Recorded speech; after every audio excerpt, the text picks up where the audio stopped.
was my favorite vase.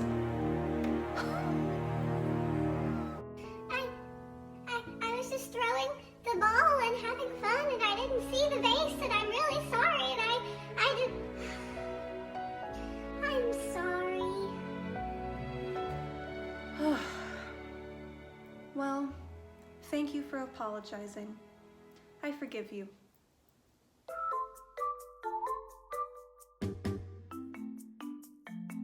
Hey guys, happy Sunday!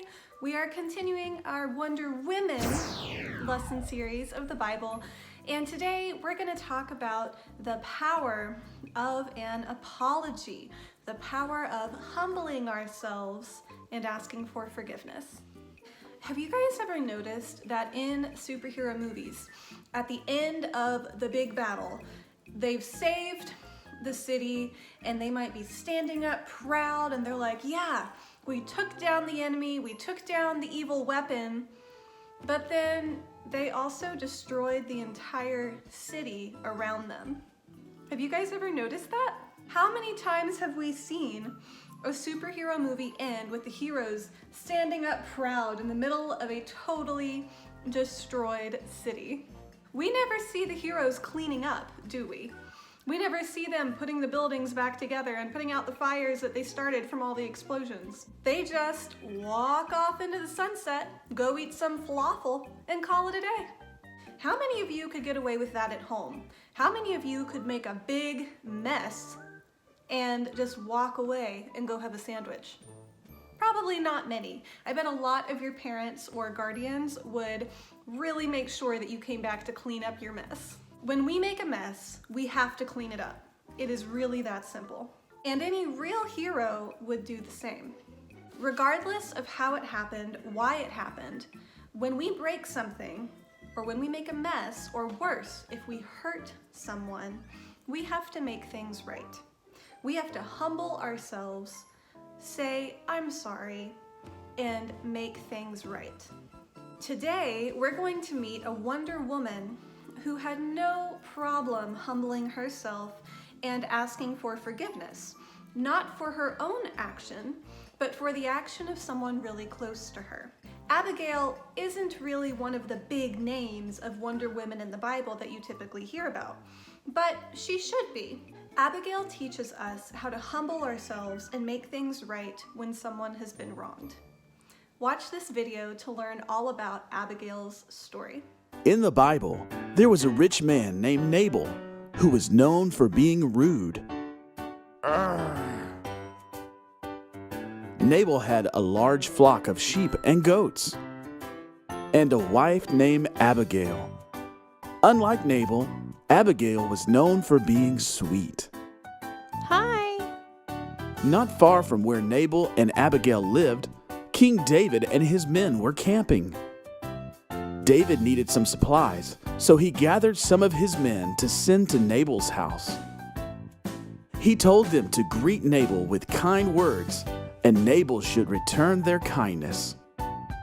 So the men went to Nabal, greeted him with nice words, and asked him for some supplies. But Nabal was nasty. Go away! He shouted insults at them and told them to leave. The men returned to David and told him the things that Nabal had said. David was furious. He told his men to grab their swords so they could get even with Nabal.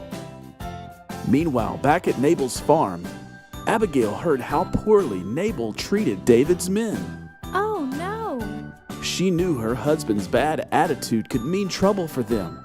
So she gathered food and supplies and loaded them up on donkeys. David and his men stormed through the desert, ready to get revenge on Nabal. Suddenly, they saw someone approaching. It was Abigail. Abigail bowed down to King David and begged him not to hurt Nabal. She asked David to stop and think before he acted out of his anger. David took a deep breath and thanked God for sending Abigail to calm him down. David accepted Abigail's gift of supplies and went home. instead of doing something he might regret later on. Hooray! Because Abigail asked him to think about forgiveness, David chose peace instead of anger. All right, let us review what you just saw in that video. So Abigail was a nice, good woman married to a mean man named Nabal. Nabal was really, really rich, and David was a leader of a mighty army and had helped to keep Nabal's property safe from all the enemies. David hoped that Nabal would be generous, just like David had been to him, but Nabal rudely told David to get off his land.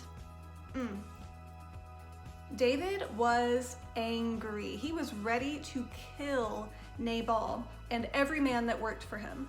That's when Abigail took action. She not only apologized to David on behalf of Nabal, but she also brought food and supplies for David's men. Because of her ability to humble herself, because of her humility and her good actions, she saved the lives of a lot of people. Abigail teaches us that to be truly humble, we have to do more than just say that we're sorry. We have to make things right.